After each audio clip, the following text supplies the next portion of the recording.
Olá, tudo bem?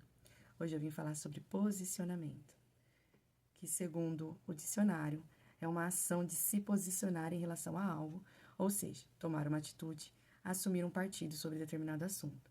Também pode ser ocupar uma posição de liderança, que é frente ao que é necessário, ao assunto necessário, e aí nisso tudo criar estratégias, né, para se trazer as diferenças nas atitudes em relação a essa ação, a essa modificação.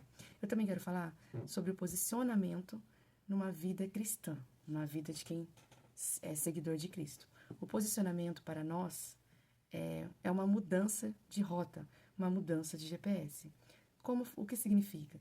Significa que mudança de pensamento, mudança de ações, entende? Mudança de desejos. Essas são as mudanças que são necessárias para se mostrar um posicionamento. O posicionamento cristão, ele traz consigo também um momento com Deus, um foco. A prioridade é o Senhor, a prioridade é o tempo com Ele, a prioridade é adorar a Ele, a prioridade é estar com Ele. Então, lendo a Tua Palavra, louvando com louvores, adorando com louvores também, adorando com oração também. Então, isso é posicionamento, é o início do posicionamento. Porque com essa mudança, isso muda você. E aí, quando você se posiciona e fala, Senhor, você é a minha prioridade, Ele vai transformar a sua vida, Ele vai transformar você. Eu quero trazer dois posicionamentos interessantes na Bíblia, que eu gosto muito. Um positivo e um negativo. O positivo é sobre Abigail. Não sei se você conhece a história de Abigail. Eu vou estar falando rapidamente sobre o que aconteceu. Nabal era o marido de Abigail. Então, assim, era na época do rei Davi. Só que Davi era ungido a rei, separado a rei, mas ainda não era rei. Quem era rei era o rei ainda era o Saul. E aí, então, Davi vivia foragido. E Davi ajudava os pastores que cuidavam do rebanho de Nabal. Nabal era um homem bem, de bastante riqueza. E aí, então, quando ele soube que Nabal estava matando bois, separando comida, as coisas lá para todos eles, não sei te informar se era uma festa e tal, quando ele estava separando comida, matando os bois, fazendo as matanças que faziam sempre, Davi ficou sabendo e mandou os seus homens, né, lá falar com ele. Instruiu tudo o que eles teriam que falar e explicar, e eles foram. Só que chegando lá, eles falaram tudo que Davi mandou falar. Só que Nabal, a Bíblia diz que era um homem muito ruim. E aí o que aconteceu? Nabal, na hora que eles terminaram de falar, Nabal olhou para eles e falou assim: quem é Davi? Quem é Jessé? Não conheço. Não vou dividir nada. E aí maltratou os homens. Os homens voltaram a Davi. Chegando lá, contaram a Davi o que tinha acontecido. Davi não gostou dele ter maltratado os seus homens. E ele, na hora, já quis vingança. Então, vamos lá. E vamos destruir tudo. E aí, quando um dos servos foi falar com Abigail o que tinha acontecido. Então, ela provavelmente já deduziu que Davi voltaria ali. Porque ela sabia que Davi era um guerreiro. E aí ela foi, separou um monte de coisas, vários pães, comida, mandou pegar ovelhas.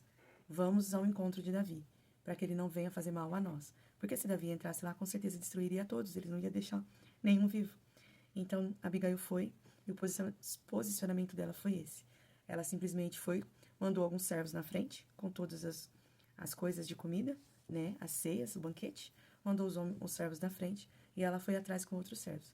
E a Bíblia diz que assim que ela avistou Davi, ela se ajoelhou, pedindo perdão a Davi, e pedindo a Davi que não matasse o marido nem fosse à casa dela, que deixasse, e isso ela usou o nome do Senhor dos Exércitos, que deixasse que o Senhor resolvesse essa causa, para que esse sangue não fosse sobre as mãos dele. E Davi entendeu o que ela disse e falou, concordo.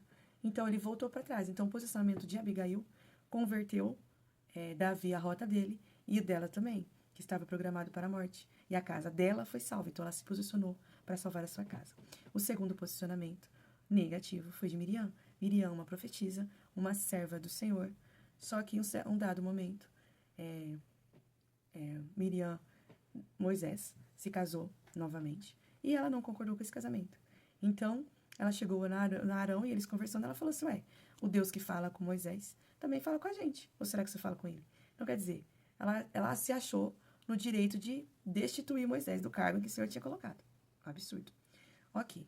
Nisso, o Senhor viu o que tinha acontecido, falou com Moisés. Moisés, eu quero falar com você, Arão e Miriam. E aí, a hora que aconteceu isso, creio eu que o eu dela já tomou conta. E ela falou, tá vendo? Ele quer falar com a gente. Quer dizer, né? Ela achou que o Senhor ia falar com ela, não, você tá certíssima. Caiu do cavalo. No meio do caminho, como o eu dela cresceu, no meio do caminho o Senhor falou para Moisés, Moisés, vou falar só com Miriam e Arão. Você fica. E eles foram. Quando aconteceu isso, ela deve ter falado, nossa, agora eu tenho certeza que Deus vai falar comigo também. Ok. E aí Deus acabou com eles, né? Porque ele falou que ele tinha Moisés para falar, ele tinha que falar, e era com Moisés que ele ia falar. Era Moisés que estava ali para isso. E ainda colocou sobre ela uma maldição. Colocou sobre ela uma lepra. Que quando ela saiu de lá, ela já saiu com essa maldição sobre a vida dela. E ela foi até Moisés. Moisés, fala com Deus e tal, ele precisa tirar isso de mim. Moisés foi até Deus. Mas, Senhor, por quê? Né? Tira isso da minha irmã e tal. E aí o Senhor falou, não, não vou tirar. Ela precisa desse tempo. E ela vai ficar 7 dias, depois eu tiro. Então, o seu posicionamento em se meter em algo que não era da alçada dela, trouxe a ela maldições. E aí ela foi amaldiçoada com a lepra.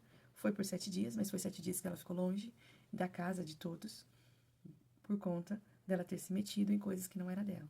Então, eu queria trazer para vocês esse tipo de posicionamento. O posicionamento é para viver a sua história, é para mudar a sua história, é para mudar você. Quando você se posiciona, muda você. E quando você muda, a sua volta, tudo começa a mudar também. Porque a mudança começa em nós. Nós somos o primeiro, o princípio em que a mudança ocorre. E aí, em volta de nós, a mudança também vai acontecendo. Amém? Então, eu digo a vocês, se posicione.